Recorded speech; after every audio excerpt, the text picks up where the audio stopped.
السلام عليكم ورحمة الله وبركاته. إن الحمد لله نحمده ونستعينه ونستغفره ونؤمن به ونتوكل عليه ونعوذ بالله من شرور أنفسنا ومن سيئات أعمالنا من يهده الله فلا مضل له ومن يضلله فلا هادي له. أشهد أن لا إله إلا الله وحده لا شريك له وأشهد أن محمدا عبده ورسوله. اللهم صل على محمد وعلى آل محمد كما صليت على إبراهيم وعلى آل إبراهيم إنك حميد مجيد. اللهم بارك على محمد وعلى آل محمد كما باركت على إبراهيم وعلى آل إبراهيم إنك حميد مجيد. أما بعد فأعوذ بالله من الشيطان الرجيم. يا أيها الذين آمنوا اتقوا الله حق تقاته ولا تموتن إلا وأنتم مسلمون. எல்லா புகழும் ஏக இறைவனாகிய வல்ல ரஹ்மான் அல்லாஹ் ஒருவனுக்கு, நபிகள் ஸல்லல்லாஹு அலைஹி வஸல்லம் அவர்கள் மீதும் அவர்களின் வாழ்வை பின்பற்றி வாழ்ந்த சத்திய சஹாபாக்கள், நல்லவர்கள், நாதாக்கள், குறிப்பாக இந்த ரமலானுடைய புனிதமிக்க இரவுகளில் தொழுது பகலில் நோன்பு வைத்திருக்கின்ற அனைத்து நன்மக்களின் மீதும் அல்லாஹுடைய அன்பும் அருளும் சாந்தியும் சமாதானம் என்றென்றும் நின்றும் நிலவட்டுமாக. ரமலானுடைய தொடர் உரையில் இஸ்லாத்தின் அடிப்படை கொள்கை என்ற தலைப்பில் நாலாவதாக இருக்கக்கூடிய நபிமார்களை ஈமான் கொள்வது என்ற தலைப்பில் நாம் பார்த்து வருகின்றோம். அதில் இன்று நாம் பார்க்க இருப்பது, இந்த உலகத்திற்கு அனுப்பப்பட்ட நபிமார்கள் அனைவர்களுக்குமே ஒரே விதமான சட்டமா அல்லது ஒவ்வொரு நபிமார்களுக்கும் பல்வேறு சட்டங்கள் வழங்கப்பட்டிருக்கின்றதா என்பதை பார்க்க இருக்கின்றோம். அடிப்படையான விஷயத்தில் அனைத்து இறைத்தூதர்களும் ஒரே கொள்கையில் இருந்திருக்கின்றார்கள்.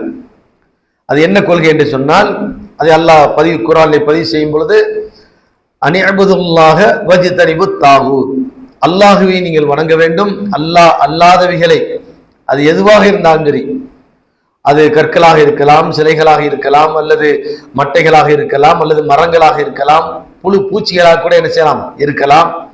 எதையெல்லாம் நீங்கள் நம்புகின்றீர்களோ, எதற்கெல்லாம் நீங்கள் வணக்கங்களை செலுத்துகின்றீர்களோ, அவைகளையெல்லாம் விட்டுவிட்டு அல்லாஹ் ஒருவனை மட்டும் வணங்க வேண்டும், அவனுக்கு மட்டுமே உங்களுடைய வணக்கத்தை நீங்கள் செலுத்த வேண்டும். இந்த செய்தியை மக்களுக்கு சொல்வதற்காகத்தான் எல்லா இறைத்தூதர்களும் வந்திருக்கின்றார்கள். அப்ப இந்த ஒரு கொள்கையிலே, அதற்கு பேர் தான் ஏகத்துவ கொள்கை, அரபியிலே தவ்ஹீதுன்னு சொல்றோம். இந்த தவ்ஹீது கொள்கையை இந்த உலகத்தில் நிலைநாட்டுவதற்காக வேண்டி வந்தவர்கள் அனைத்து நபிமார்களும் இந்த ஒரு கொள்கையிலே எல்லோரும் சமமாக இருக்கின்றார்கள். அதே நேரத்தில் அவர்களுக்குண்டான சட்டத்திட்டங்களிலேயே ஒவ்வொரு நபிமார்களுக்கும் வேறு, அதாவது சட்டங்களில் வேற்றுமை இருக்கின்றது. எல்லா நபிமார்களுக்கும் ஒரே மாதிரி சட்டங்கள் கிடையாது. அதெல்லாம் அல்லாஹ் குர்ஆனிலே சொல்லும் பொழுது 5:48 சொல்கின்றான், வலிக்குல்லின் ஜஅல்னா மின்கும் ஷிர்அத்தம் வ மின்ஹாஜா, ஒவ்வொருவருக்கும் நாம் என்ன செய்திருக்கின்றோம், ஒரு ஷரியத்தை வைத்திருக்கின்றோம், ஒரு பாதையை நாம் ஏற்படுத்தி தந்திருக்கின்றோம். அந்த ஒவ்வொரு நபிமார்களுக்கும் என்ன ஷரியத்து சட்டமோ அந்த ஷரியத் சட்டத்தை அவர்களுக்கு சொல்வார்கள். அதுல தொழுகை, நோன்பு, ஜக்காத்து, ஹஜ், இந்த 4 விஷயங்கள்லையுமே எல்லா நபிமார்களுமே ஓரளவுக்கு அதிகமானது நாம் பார்க்கும் பொழுது இந்த 4 விஷயத்திலையும், அதாவது மொத்தம் 5, 1 கலிமா, 2 தொழுகை, நோன்பு, ஜக்காத், ஹஜ், இந்த விஷயத்திலே அதிகமான நபிமார்களுடைய கொள்கை ஒரே கோட்பாடாகத்தான் இருந்திருக்கின்றது. ஆனால் வணக்கங்களில் வித்தியாசம் இருக்கும். நாம தொழக்கூடிய இந்த வணக்கத்திலும் நம்ம இன்னைக்கு அதாவது காபாவை நோக்கி தொழுகின்றோம். சில சமுதாயம் பைத்துல் முகத்தஸை நோக்கி என்ன செய்தது, தொழுதது. அதே போல ஹஜ்ஜுக்கு வந்தவர்கள் காபாவை நோக்கி என்ன செய்திருக்கிறார்கள், வந்திருக்கிறார்கள். நோன்பு பற்றி அல்லாஹ் சொல்லும் பொழுது கமா குத்திபா அலல்லதீன மின் கப்லிக்கும் சொல்றான், உங்களுக்கு முன்புள்ளவருக்கு எப்படி நோன்பு கடமையாக்கப்பட்டதோ அது போன்று உம்மத்தே முஹம்மது ஆகிய உங்களுக்கு இந்த நோன்பை நாமே கடமையாக்கி இருக்கின்றோம் என்று. இப்படி இந்த வணக்க வழிபாடுகள் இருக்கக்கூடிய 4 விஷயங்கள்லையுமே ஓரளவுக்கு அதிகமான நபிமார்களுடைய ஷரியத் சட்டம் ஒரே மாதிரி இருந்திருக்கின்றது. ஆனால் அந்த நோன்பு பிடிப்பதிலும் சரி, ஜக்காத்து கொடுக்கக்கூடிய அளவுகளிலும் சரி, ஹஜ் செய்யக்கூடிய அந்த முறைகளிலும் சரி, தொழுகக்கூடிய வணக்க வழிபாடுகளிலும் சரி, இதில் வேற்றுமை இருக்கும், சில வித்தியாசங்கள் என்ன செய்யும் இருக்கும். ஆனால் ஒவ்வொருவருக்கும் தனித்தனி சட்டங்களாக வழங்கப்பட்டிருக்கின்றது. அந்த சட்டத்தின் அடிப்படையில் தான் அந்த நபிமார்களுக்கு வேதங்கள் கொடுக்கப்பட்டிருக்கின்றது. இதுல இந்த சட்டத்தை பின்பற்றி இருக்கக்கூடிய சமுதாயங்களிலேயே ஒரு ஒரு மிக மோசமான ஒரு சமுதாயம், சட்டத்தை மாற்றுவது, ஏருக்கு மாறா செய்யறது, சட்டத்தில் என்ன சொல்லப்பட்டிருக்கிறது அதுக்கு நேர மாற்றமா செய்யறது. உதாரணமா சட்டத்தை விட்டுறது பிரச்சனை இல்லை, அது அல்லாஹ்ட்ட மன்னிப்பு கேட்டு என்ன செஞ்சலாம், தௌபா செஞ்சு போயிடலாம். இப்ப தொழுகணும், அது கடமை. அந்த தொழுகை ஒரு மனிதன் விட்டு விட்டால் அல்லாஹ் இடத்தில் தௌபா செய்யலாம். ஜக்காத்து கடமை, ஒருவன் விட்டு விட்டான், பிறகு அவனுக்கு அந்த சிந்தனை வருது, அல்லாஹ்வுடைய அச்சம் வருது, நம்ம ஜக்காத் கொடுத்தே ஆகணும் அப்படின்ட்டு. இப்ப இதெல்லாம் என்னவென்றால் இது தௌபாவின் மூலியமாக அல்லாஹ் என்ன செய்வான், அதை ஏற்றுக்கொள்கின்றான். ஆனால் தெரிந்திருந்து அந்த சட்டத்தை திருத்தி அந்த சட்டத்தை மாற்றமாக மக்களுக்கும் சொல்றது, தானும் செய்யறது, இந்த மாதிரி செய்த சமுதாயங்கள் யார் என்று சொன்னால் யூத சமுதாயம் தான். அல்லாஹ் குர்ஆன்ல அவங்களை தான் பர்டிகுலராகவே சொல்றேன். அதுக்கு முன்னுள்ள சமுதாயம் எல்லாம் அந்த நபிமார்களை என்ன செய்தார்கள், ஏற்றுக்கொள்ளவில்லை. நபிமார்களை கொலை எல்லாம் செய்திருக்கின்றார்கள். இவர்கள் அப்படி அல்ல, நபிமார்களை கொலையும் செய்திருக்கின்றார்கள். ஏன் கொலை செய்திருக்கிறார்கள் சொன்னால் அவருடைய சட்டத்துக்கு மாற்றமாக ஒரு ஏதாவது நபி ஒன்னு சொன்னால் அதை உடனே என்ன செய்து விடுவார்கள், கொலை செய்து விடுவார்கள். ஏன், நல்ல மனிதர்கள் ஒருத்தர் 4 பேர் இருப்பாங்கல்ல, எவ்வளவுதான் கெட்டவர்கள் தான் கூட 4 பேர் நல்லவங்க இருப்பாங்க. அந்த நல்ல மனிதர்கள் இருக்கின்றார்கள், அவர்கள் நீதத்தை சொன்னால் கூட அவர்களையும் கொலை செய்து விடுவார்கள். அதெல்லாம் குர்ஆன்ல சொல்லினான், இன்னல்லதீன யக்ஃபுரூன பிஆயாத்தில்லாஹி வ யக்துலூன நபிய்யின பிகைரி ஹக் வ யக்துலூன அல்லதீன யஅமுரூன பில் கிஸ்தி மினன் நாசி. மனிதர்களையும் வெட்டியிருக்கிறார்கள், நபிமார்களையும் கொலை செய்திருக்கிறார்கள். மனிதன் நீதமான் செலுத்தக்கூடிய மனிதர்கள் இருப்பார்களே, உலகத்தில் இப்படித்தான் இருக்குது, இதே சரி, நீங்க தப்பா செய்றீங்க, தப்பா சொல்றீங்க, மக்களுக்கு தவறான கருத்தை மக்களுக்கு சொல்லிக்கிட்டு இருக்கிறீங்க என்று நீதத்தை சொல்லக்கூடிய மக்களையும் என்ன செய்வார்கள், வெட்டி சாட்டுவார்கள். அந்த மாதிரி ஒரு கொடூரம் குணம் படைத்தவர்கள் தான் யாரு, யூத சமுதாயம். அது அல்லாஹ் குர்ஆன்ல ஃபபிதுல்மி மினல்லதீன ஹாது ஹர்ரம்னா அலைஹிம் தய்யிபாத்தின் 460 சொல்கின்றான். ஃபபிதுல்மி அநியாயத்தின் காரணமாக, மினல்லதீன ஹாது இந்த யூத சமுதாயம், ஹர்ரம்னா அலைஹிம் அவர்களுக்கு நாம ஹராமாக ஆக்கினோம், தய்யிபாத்தின் நல்லவைகளையும் ஹராமாக்கணும். இதை சாப்பிடாது, அதை சாப்பிடாது. அவனுடைய அட்டகாசம் தாங்க முடியல. நபிமார்களே கொலை செய்கின்றார்கள் சொன்னால், நபிமார்களே கொலை செய்யக்கூடிய மிகப்பெரிய ஒரு பெரும் பாவம், நிச்சயமா அவளுக்கு என்ன இருக்காது, மன்னிப்பு என்பதே இருக்காது. அப்படிப்பட்ட கொடூரமான செயலை செய்தவர்களுக்கு அல்லாஹ் என்ன செய்யறான்னு சொன்னா நல்லவைகளையும் சேர்த்து அல்லாஹ் ஹராமாக ஆக்கினான். இதை செய்யாத, இதை சாப்பிடாத என்று. அது 3:92 அல்லாஹ் சொல்லும் பொழுது, குல்லு தஆமி கான ஹில்லல் லிபனி இஸ்ராயீல இல்லா மா ஹர்ரம இஸ்ராயீலு அலா நஃப்ஸிஹி மின் கப்லி அன் துனஸல தௌராத். தௌராத்தின் வேதம் வருவதற்கு முன்பு பனி இஸ்ரவேலர்களுக்கு நாம என்ன செய்திருந்தோம், அனைத்துமே ஹலாலாக ஆக்கியிருந்தோம். நல்லவைகள் இருக்குல்ல, பல நமக்கு சொல்லும் எப்படி சொல்லினான், குலு மின் தய்யிபாத்தி மா ரஸக்னாக்கும், நல்லவைகளை நீங்கள் சாப்பிடுங்கள், வஹில்லலக்கும் தய்யிபாத்து, நல்லவைகள் உங்களுக்கு ஹலால் ஆக்கப்பட்டிருக்கின்றது என்று அல்லாஹ் என்ன செய்கின்றான், அந்த ஹலால் நல்ல பொருள்களை அல்லாஹ் நமக்கு ஹலாலா ஆக்கி இருக்கின்றான். எது நல்ல பொருளாக இருக்கின்றா எல்லாம் நம்ம சாப்பிடலாம். இந்த மாதிரி சட்டம் தான் அவர்களுக்கும் இருந்தது. ஆனால் இல்லா மா ஹர்ரம இஸ்ராயீல் அலா நஃப்ஸிஹி, தங்களுக்கு தாங்களே சில பொருள்களை ஹராமாக்கி கூட அவங்களா சட்டத்தை வச்சுக்கிறது, சட்டத்துக்கு மாற்றமா செய்வது ஒண்ணு, இன்னொன்னு ஹலாலை அவர் என்ன செய்வார்கள், ஹராமாக்கி கொள்வார்கள். லா தஹர்ரிமு தய்யிபாத்தி மா ஹல்லல்லாஹு லக்கும், அது எல்லா யூதர்களை பார்த்தா அந்த வசனங்கள் புறமே வருது. லா தஹர்ரிமு தய்யிபாத்தி மா ஹல்லல்லாஹு லக்கும், அல்லாஹ் உங்களுக்கு ஹலாலாக்கியதை நீங்கள் என்ன செய்யணும், ஹராமாக்காதீங்க. லிம தஹர்ரிமு மா ஹல்லல்லாஹு லக்கும், ஏன் ஹராமாக ஆக்குகின்றீர்கள் என்று அல்லாஹ் கேட்கின்றான். அல்லாஹ் உங்களுக்கு ஹலாலாக்கி இருக்கின்றான். உதாரணமாக சிலர்கள் பீஃப் சாப்பிடுவாங்க, சிலர்கள் சாப்பிட மாட்டாங்க. சாப்பிடாமல் இருப்பது ஹராமா என்றால் அது அவங்களுக்கு விருப்பம் இல்லை, அவ்வளவுதான். சில பொருள்கள் விருப்பமாக இருந்தால் அதை சாப்பிடலாம், சில விருப்பம் இல்லை என்றால் ஹலாலான பொருளையே அவங்க என்ன செய்யலாம், ஒதுக்கி விடலாம். நபிகள் ஸல்லல்லாஹு அலைஹி வஸல்லம் என்ன செய்றாங்க, ஒரு தடவை ஒரு விருந்துல சாப்பிட்டுக்கிட்டு இருக்கிறாங்க. அப்படி சாப்பிட்டுக்கிட்டு இருக்கும்போது உடும்பு கறி இருக்குல்ல, இந்த உடும்பு கறியை இன்னைக்கு அரபுகள் என்ன செய்வாங்க, சாப்பிடுவாங்க. அந்த உடும்பு கறியை அங்க பொறிச்சு வச்சிருக்கும் பொழுது சஹாபாக்கெல்லாம் இருக்கிறாங்க, ரசூல்லாவும் இருக்கிறாங்க. அப்ப எல்லாரும் சாப்பிட்டுட்டு இருக்காங்க. ரசூல்லா அந்த கறியை சாப்பிடல.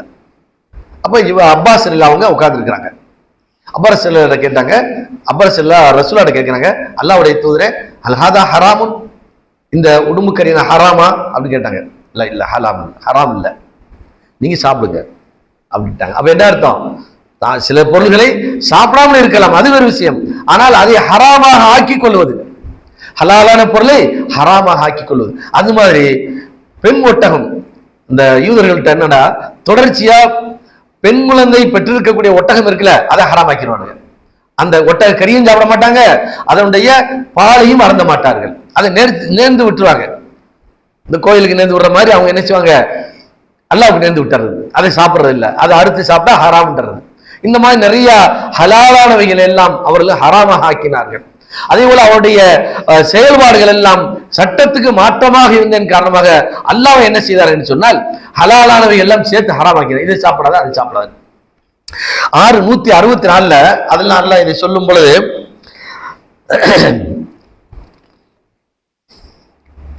வஅலல்லதீன ஹாது ஹர்ரம்னா அலல் யஹூதி, யூதர்களுக்கு நாம் ஹராமாக ஆக்கினோம் குல்லதி லுஃப்ரின், நெகமுடைய ஒவ்வொரு பறவைகளையும் ஒவ்வொரு மிருகங்களையும், அது நமக்கு ஹராம் தான்.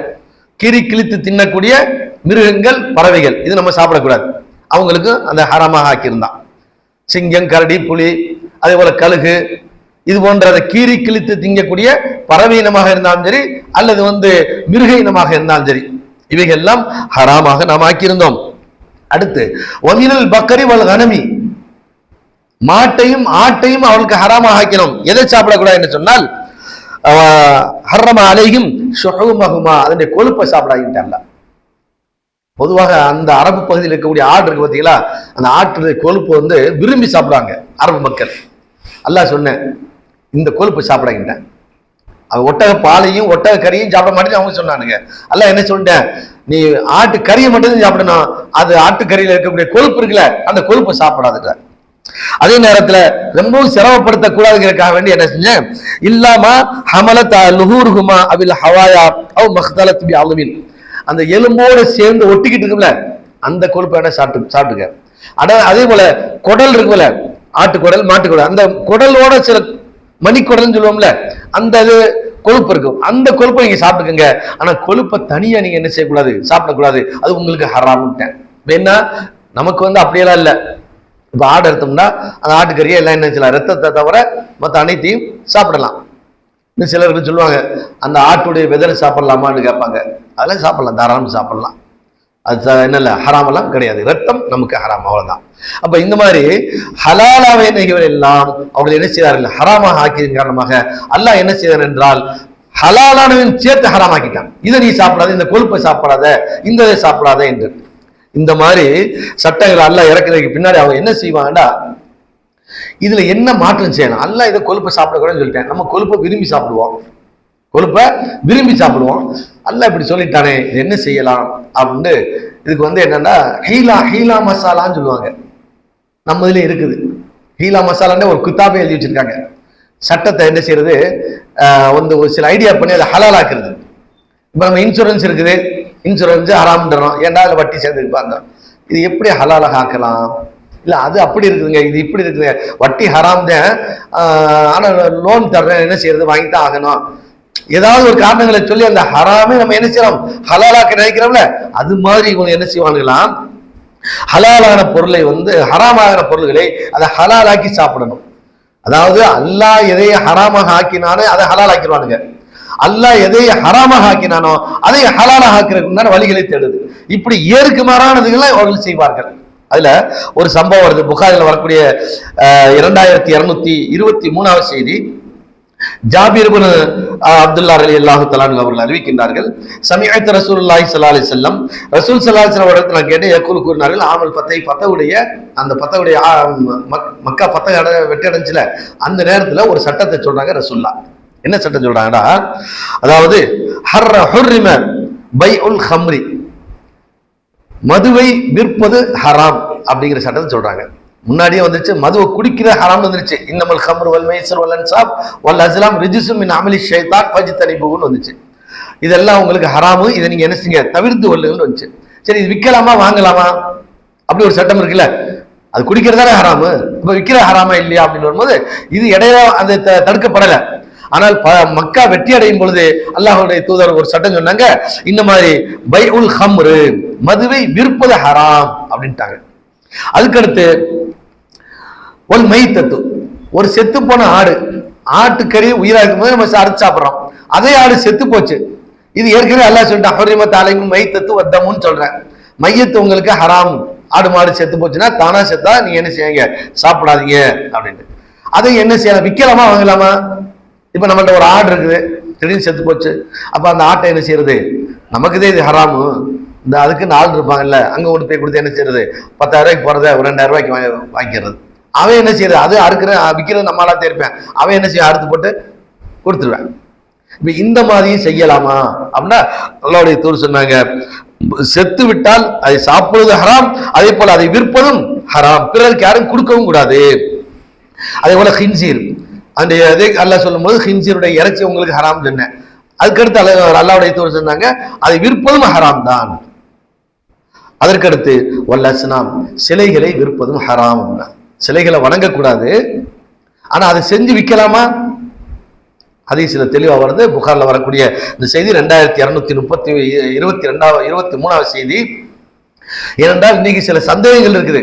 இப்ப நகைக்கடை வச்சிருக்காங்க இல்ல, நகைக்கடை வச்சிருக்கவங்க என்ன செய்வாண்டா, அவங்க அதெல்லாம் வச்சு விற்பாங்க. ஏன்னா அந்த நகையில வந்து தங்கத்துல வந்து என்ன செய்வாங்க, சிலைகள் போட்டிருக்கோம்.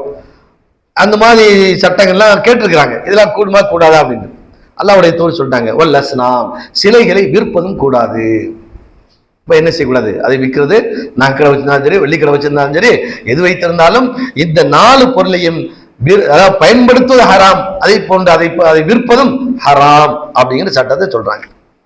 அதுல ஒரு சஹாபி ஒரு கேள்வி கேட்கிறாங்க. ஃபகீல, அல்லாஹ்வுடைய தூதர்ட்ட ஒரு கேட்டாங்க, யார சொல்லலாம், அரைத்த ஷுஹமல் மையத்தி ஃபஇன்னஹா யுத்ஹினுல் ஜுலூத யுததல்லா பிஹ சஃபனு, அதாவது இந்த கொழுப்பு இருக்குல்ல, ஆடு செத்து போச்சு, செத்த ஆட்டுடைய கொழுப்பு இருக்குல்ல, அந்த கொழுப்பை நம்ம சாப்பிடல, ஹராம் தான், ஆனா அந்த கொழுப்பை வந்து உருக்கி எண்ணெயாக ஆக்கி அந்த எண்ணெயை வந்து இந்த தோல்ல தேய்ப்பாங்க. அந்த காலத்துல அந்த தோல்கள் என்ன செய்வாங்க, நம்ம பதினிடம்ல அது மாதிரி தோல்ல தேய்ச்சோம்னா அந்த தோல் வந்து பல இருக்கும்.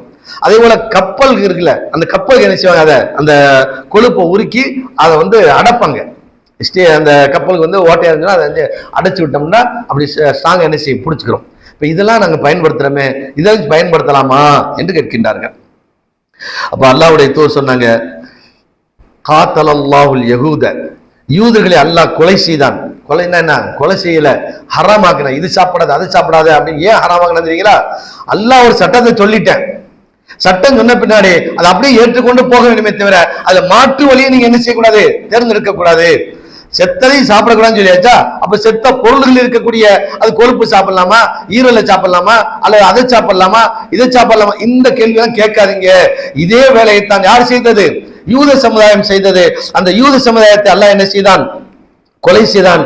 எப்படி, இன்னல்லாஹ ஹர்ரம அலைஹிம் ஷுஹூமஹுமா, அவர்களுக்கு ஹலாலாக இருந்த கொழுப்பை அல்லாஹ் ஹராமாக ஆக்கினான். கொழுப்பு இருக்குல்ல, அந்த கொழுப்பையும் ஹராமாக்கினான். ஏன் தெரியுமா, அவங்க என்ன செய்வாங்களாம், கொழுப்பு சாப்பிடதானே நல்லா கூடாதுன்னு சொல்லி இருக்கிறேன். சரி, ஜமலூகு, ஜம்மலூகு, அதை என்ன செய்வார்கள், அந்த கொழுப்பை ஒண்ணு சேர்க்கிறது, உருக்கிறது, உருக்கி சும்மா பாஹு, அதை வித்தர்றது, வித்துட்டு அக்கலு தமனகு, அதனுடைய காசு இருக்குல்ல, வித்த காசு இருக்குல்ல, அந்த காசை சாப்பிடுகிறது.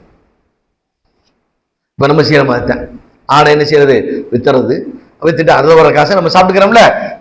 இத மாதிரி யார் செய்தது, யூத சமுதாயம் செய்தது. அது மாதிரி நீங்க நினைக்கிறீங்களா, அல்லாஹ் உங்களுக்கு என்ன செஞ்சுவேன், கடுமையான சட்டத்தை கொடுத்து விடுவான். ஆகையினால் நீங்க இந்த ஹீலாமால வேலையெல்லாம் பண்ணாதீங்க. இந்த சட்டத்தை இது எப்படி செய்யலாம், இது மாத்தி செய்யலாமா, இது செய்தால் ஹலாலாக ஆயிருமே என்று என்ன செய்யக்கூடாது, ஹராம் என்றால் ஹராம் அதோட நின்று கொள்ள வேண்டுமே தவிர அதை நீங்க உள்ள நுழைஞ்சு என்ன செய்யக்கூடாது, இதை இப்படி செய்து கொள்ளலாம் அப்படி செய்து கொள்ளலாம் என்றெல்லாம் சட்டங்களை எடுக்கக்கூடாது என்று அல்லாஹ் என்ன செய்ய கடுமையாக கண்டித்தார்கள். இந்த சனிக்கிழமை அன்னைக்கு மீன் பிடிக்க கூடாதுன்னு அல்லாஹ் சொன்னேன். சனிக்கிழமை நீங்க யாரும் மீன் பிடிக்காதீங்க. மூசா அலைஹிஸ்ஸலாத்துடைய சமுதாயம் அவங்க வாழ்ற காலத்துல அதுக்கு பின்னாடி வந்த சமுதாயத்துக்கு அல்லாஹ் ஒரு சட்டத்தை போட்டேன். சனிக்கிழமை இது யாருக்குன்னு சொல்றான்டா, அதாவது வசலுகுமானில் கரியத்தில்லத்தை 7:163 அல்லாஹ் சொல்லினான். வசலுகுமானில் கரியத்தில்லத்தை காணத்த ஹாதிரத்தல் பஹரி, கடலுக்கு பக்கத்தில் இருந்தாங்களே, மீனவர்களாக இருந்தார்களே, அந்த மீன சமுதாயத்தின யூதர்களுக்கு அல்லாஹ் ஒரு இதை சொன்னான். இது யஅதூன ஃபி ஸப்தி இது தஅதீஹிம் ஹீதானுஹும் யௌம ஸப்திஹிம் ஷுர்ஆ. அது சனிக்கிழமை அன்னைக்கு தான் அந்த கடல்ல மீன் நிறைய வருமா. இவனை பார்த்துருக்கானுங்க. அன்றைய காலத்துல அவங்களுக்கு எப்படி சட்டம் இருந்துட்டா, இப்ப நமக்கு இதா நூதி அலி ஸலாத்தி மின் யௌமில் ஜும்ஆத்தி ஃபஸஅு இலா திக்ரில்லாஹ், பாங்க சொல்லிட்டா நீங்க வியாபாரத்தை நிப்பாட்டிடுங்க, வியாபாரம் செய்வது ஹராம்ட்டேன். ஆனா வெள்ளிக்கிழமை வியாபாரம் செஞ்சுக்கலாம். வெள்ளிக்கிழமை என்ன செய்யலாம்? வியாபாரம் செய்யலாம். வியாபாரத்தை எப்ப நிப்பாட்டணும்? பாங்க சொன்னால். ஆனால் யூத சமுதாயத்துக்கு எல்லாம் எப்படி சட்டம் வைத்திருந்தான் என்றால், சனிக்கிழமை அன்னைக்கு நீங்க என்ன செய்யக்கூடாது? எந்த தொழிலும் பண்ணக்கூடாது, எதுவுமே செய்யக்கூடாது. உங்களுக்கு முழுக்க முழுக்க அன்னைக்கு நீங்க என்ன செய்யணும்? வணக்க வழிபாடுகளே இருக்கணும். அதனால்தான் 50 ரக்காத்து அவங்களுக்கு கடமையா இருந்தது. 50 ரக்காத்து தொழில் முடிக்கிறக்கே இரவுல இருந்து பகல் வந்துடும், போய் படுத்துக்க வேண்டியதுதான். இந்த மாதிரி சட்டம் அவங்களுக்கு இருந்துச்சு. இந்த வெள்ளிக்கிழமை இதுல கொஞ்சம் நம்ம யோசிச்சு சிந்தனை செய்து பார்க்கும் பொழுது இது ஒரு பெரிய பாரதாரமான விஷயம் இல்லை. அதே சட்டத்தை இன்னைக்கு வைத்திருந்தால் இன்னைக்கு நம்ம தொழில் செய்ய முடியுமா? அன்னைக்கு மக்கள் ஜனத்தொகை மிக கம்மி, ரொம்ப கம்மியான மக்கள் இருந்தாங்க. பொருளாதாரம் அவங்களுக்கு ஒரு பெரிய பிரச்சனையே கிடையாது, மேற்றே இல்லை. ஏன் இருக்க நேரத்துக்கு அவங்க என்ன செய்யலாம்? உழுகலாம், விவசாயம் பண்ணலாம், எது வேணாலும் செய்யலாம். எவ்வளவு வேண்டாலும் 100 ஏக்கர் 500 ஏக்கர்லாம் வச்சுக்கலாம் ஒவ்வொரு ஆளும். இன்னைக்கு செய்ய முடியுமா? மக்கள் பெருகிட்டாங்க, தொழில் பெருகிருச்சு. அப்ப இந்த தொழிலை நம்ம என்ன செய்யணும்னா கண்டிப்பா செஞ்சுதான் ஆகணும். ஏன் பல்லாயிரக்கணக்கான மக்கள் என்ன செய்றாங்க? தொழில் செஞ்சுட்டு இருக்காங்க. வெள்ளிக்கிழமை அன்னைக்கு முஸ்லீம்லாம் யாருமே தொழிலே செய்யாதீங்க அப்படின்னா என்ன ஆகும்? பெரிய சிரமத்தில் நிப்பாட்டி விடும். இப்ப நம்ம இந்த மாதிரி ஒரு சட்டமே ஒருத்தர் கேட்டாங்க, எப்படின்னா வியாபாரம் செய்யறது. இந்த சட்டம் நாமளும் தெரிந்து கொள்ள வேண்டும். வெள்ளிக்கிழமை அன்னைக்கு வியாபாரம் செய்வது, அதாவது பாங்கு சொன்னால் நீங்கள் வியாபாரம் செய்யாதுன்னு நல்லா சொல்லியிருக்கான்ல. சரி, இப்ப நான் கடை வச்சிருக்கிறேன். இந்த கடையில வெள்ளிக்கிழமை அன்னைக்கு நான் கடையை பூட்டுறதா இல்ல நான் முஸ்லீமா கடையில வேலைக்கு வச்சுட்டு நான் தொழுக வந்தா இந்த சட்டம் நம்மள ஒண்ணும் செய்யாதா?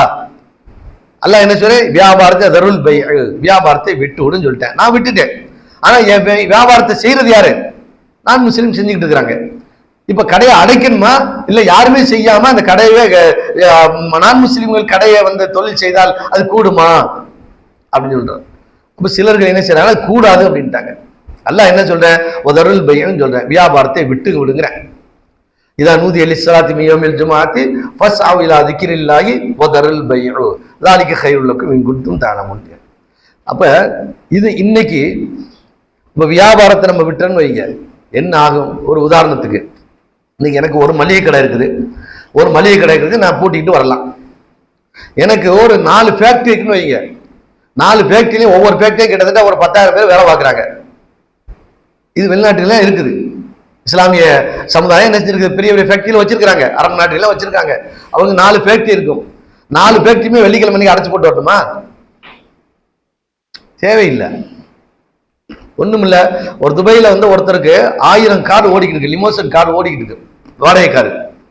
அப்ப அந்த 1000 காரை நிப்பாட்டி என்னமா? அதுல இருந்து வரக்கூடிய வருமானம் நமக்கு ஹராமா? கிடையாது. தொழுகைக்கு எனக்கு வரணும், நான் வர வேண்டும். நம்ம குறுகிய சிந்தனையில் பார்க்க கூடாது, பரந்த சிந்தனையில் பார்க்க வேண்டும். முதலாவதாக வெள்ளிக்கிழமை அல்லாஹ் நமக்கு என்ன செய்திருக்கிறார் சொன்னால், பாங்கு சொன்னால் வியாபாரம் ஹராம், அவ்வளவுதான். அன்னைக்கு பூரா செய்யக்கூடாது என்பது கிடையாது. அதே நேரத்துல வியாபாரம் வேற யாரும் செய்யறாங்க, முஸ்லிம்கள் என்ன செய்யணும்? தொழுகை வரணும். இப்போ ஒரு 10,000 பேர் வேலை பார்க்கிறாங்க ஒரு கம்பெனில.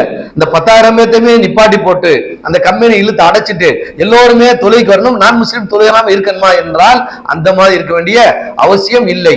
காரணம் என்னவென்றால் நமக்கு கடமை என்ன? தொழுகை. இதா நூதி அலி ஸலாத்தி, தொழுகைக்கு அழைக்கப்பட்டால், தொழுகைக்கு ஒருத்தர் பிச்சையா வைத்துக் கொள்ளுமே. ஒருத்தர் என்ன தருள் பையன் தானே சொல்றேன், அல்ல வியாபாரத்தை விட சொல்றேன், நான் விட்டுட்டேன், ஆனா தொழுகை போல. இது சரியாகுமா? அல்லாஹ் சொன்ன என்ன? வியாபாரத்தை விட சொன்னேன், நான் விட்டுட்டேன், ஆனா ஜும்மா தொழுகை போல.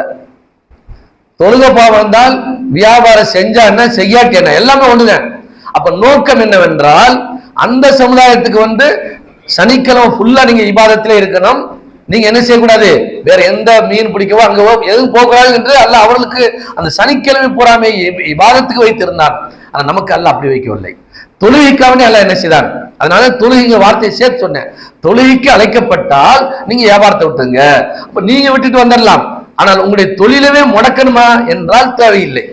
அல்லது நீங்க என்ன செய்றீங்க, பஸ்ல போய்கிட்டே இருக்கிறீங்க, உங்களுக்கு கார் இருக்குது, கார்ல போயிட்டு இருக்கீங்க, ஜும்மாவுடைய நேரம் வருது, டக்குன்னு நம்ம என்ன செய்யலாம், ஒரு இடத்துல டிரைவர் ஒருத்தர் இருக்கிறாரு, அவரு எங்கேயும் போக வேண்டியிருக்குன்னா போயிடாத, ஜும்மாவுடைய நேரம் நாங்கெல்லாம் தொழுவ போறோம், நீ இங்கேயே இருக்கணும், கார் ஓட்டுறது ஹராம் சொல்ல முடியுமா? சொல்ல முடியாது.